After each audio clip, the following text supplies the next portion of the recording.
जी, अस्सलाम वालेकुम, क्या हाल है आपके? I hope that you all will be very fine. तो आज हम क्लास 10th इंग्लिश का यूनिट नंबर 1 हज़रत मोहम्मद रसूलुल्लाह ख़ातमुन नबिय्यीन सल्लल्लाहु अलैहि वसल्लम एंड एम्बॉडीमेंट ऑफ जस्टिस के एक्सरसाइज करने लगे हैं। कंक्रीट नाउन और एब्स्ट्रैक्ट नाउन। ठीक है, फर्स्ट कंक्रीट नाउन और एब्स्ट्रैक्ट नाउन का मेन डिफरेंस क्लियर होना चाहिए। कंक्रीट नाउन जो होता है वो टेंजिबल होता है, टेंजिबल, ठीक है, tangible.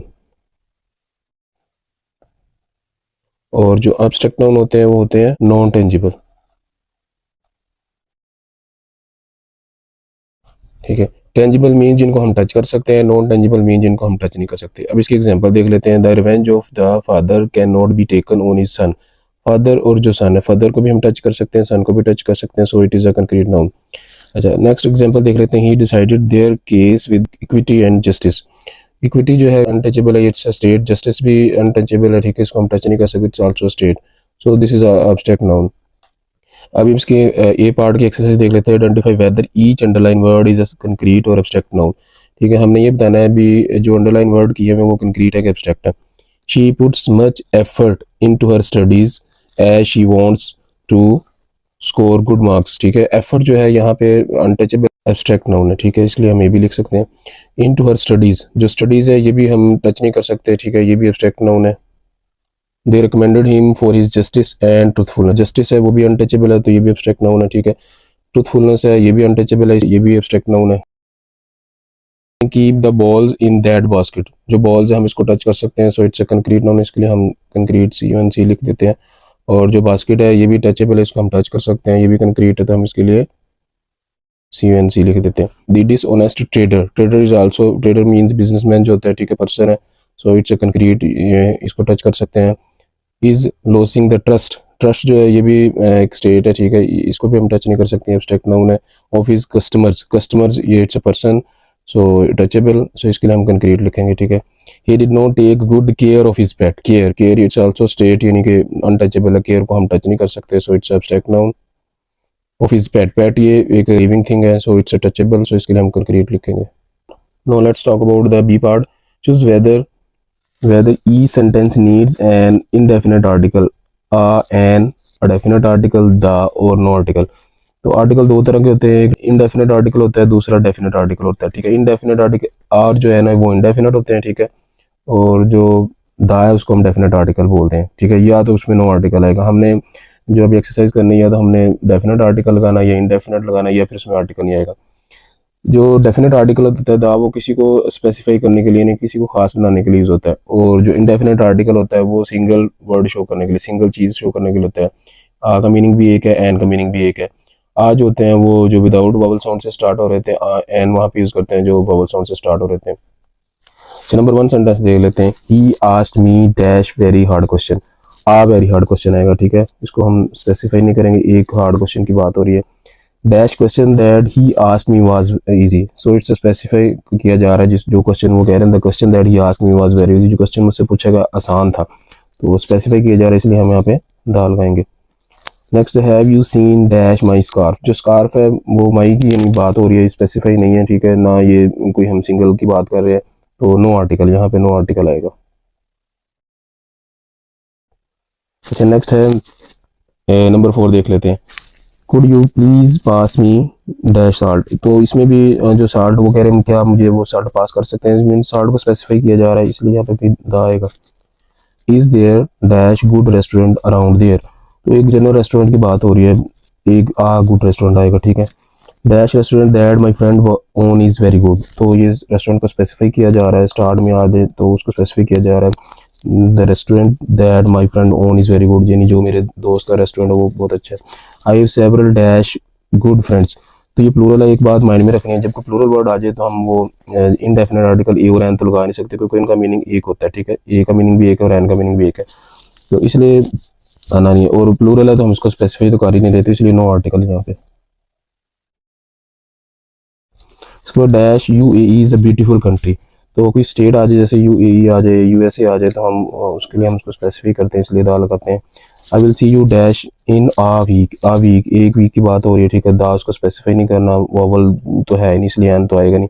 I am dash vacation until the Monday, ये वेकेशन भी प्लूरल है, तो प्लूरल के लिए हम आर एन तो लगा ही नहीं सकते, ठीक है, स्पेसिफाई इसको वैसे ही नहीं करना, तो नो आर्टिकल।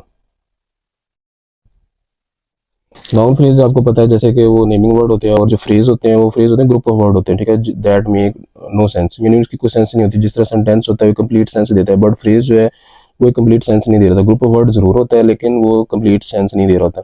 अब इसकी डेफिनेशन देख लेते हैं। A noun phrase is a group of words that does the work of noun, means वो नाउन का काम कर रहे होते हैं, ठीक है। नाउन जो होगा वो सिंगल वर्ड होगा, सिंगल नाउन होगा, लेकिन उसके साथ वर्ड्स अटैच हो जाएंगे, वो ग्रुप बन जाएगा, तो लेकिन वो कंप्लीट सेंस नहीं दे रहा होगा, तो वो फिर नाउन फ्रेज है। अब इसकी एग्जांपल देख लेते हैं। As a young trader he earn reputation of being an honest fair and just businessman. अब जो ट्रेडर एज अ नाउन है, तो ये इसका ये जो ग्रुप है इसको यानी कि इसके साथ अटैच है आ यंग ट्रेडर। कंप्लीट सेंस तो हमें दे नहीं रहा, ठीक है। बिजनेस ट्रेडर जो बिजनेसमैन होता है ये नाउन है, तो इसके साथ ये ग्रुप ऑफ वर्ड है, तो ये नाउन फ्रेज है। तो N honest fair and just businessman यहाँ पे नाउन है, तो N honest fair and just ये सारा इस नाउन के साथ अटैच है, तो ये ग्रुप ऑफ वर्ड है, तो ये नाउन फ्रेज हो। पेज नंबर 9 किया था, अब हम पेज नंबर 10 पे चलते हैं। Let's talk about the C part. Underline the noun phrase in the following sentence. तो हमने नाउन फ्रेज बताना है, उसको अंडरलाइन करना है जो नाउन फ्रेज होगा।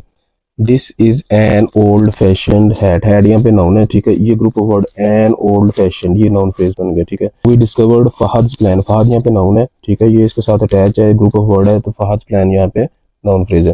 नेक्स्ट है a rolling stone gathers no moss. Stone यहाँ पे नाउन है, तो अ रोलिंग इसके साथ अटैच है, रोलिंग स्टोन यहाँ पे नाउन फ्रेज है। The recent flood. फ्लड यहाँ पे नाउन है, द रीसेंट इसके साथ अटैच है, ठीक है, हम फ्लड के बारे में बता रहा है, तो the recent flood is noun phrase. Next है एन ओरल प्रेजेंटेशन। प्रेजेंटेशन यहाँ पे नाउन है, एन ओरल इसके साथ अटैच है, तो ये ग्रुप ऑफ वर्ड है, ये नाउन फ्रेज है। Now let's talk about the D part. It's about the past indefinite and past continuous tense. एक बात को अपने माइंड में रख लेना, टोटल जो 12 टेंसेस है उनमें से जस्ट वन एक टेंस है पास्ट इंडेफिनिट जिसमें सेकंड फॉर्म आती है, ठीक है, और किसी भी टेंस में सेकंड फॉर्म नहीं आता। उसके बाद है पास्ट कंटिन्यूस की, जो होता है पास्ट कंटिन्यूस में हम वाज या वर्क के साथ आईएनजी लगाते हैं। अब हम इसकी एक्सरसाइज देख लेते हैं, ठीक है।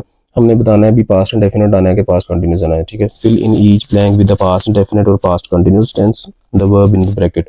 ब्रैकेट में जो वर्ब है हम उसको पास्ट इंडेफिनिट या पास्ट कंटिन्यूस में यूज करेंगे।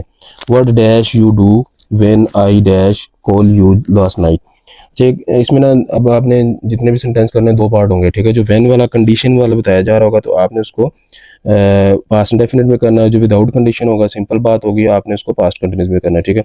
अब यहाँ पे यू है तो हम व्हाट, वो यू के साथ वर लगाते हैं, व्हाट वर, और डू के साथ हमने एनजी लगा देना, डूइंग, पास्ट कंटिन्यूस में कर लिया, ठीक है।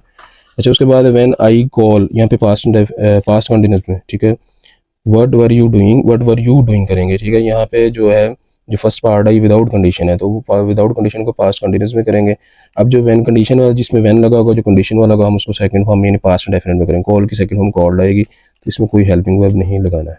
I dash sit in the cafe when you call. अब व्हेन वाला है तो हम इसको पास्ट डेफिनेट में करेंगे, कॉल की सेकंड फॉर्म कॉल्ड कर देंगे, और जो सिट है इसको हम पास्ट कंटिन्यूस में करेंगे। आई के साथ वॉज है तो वॉज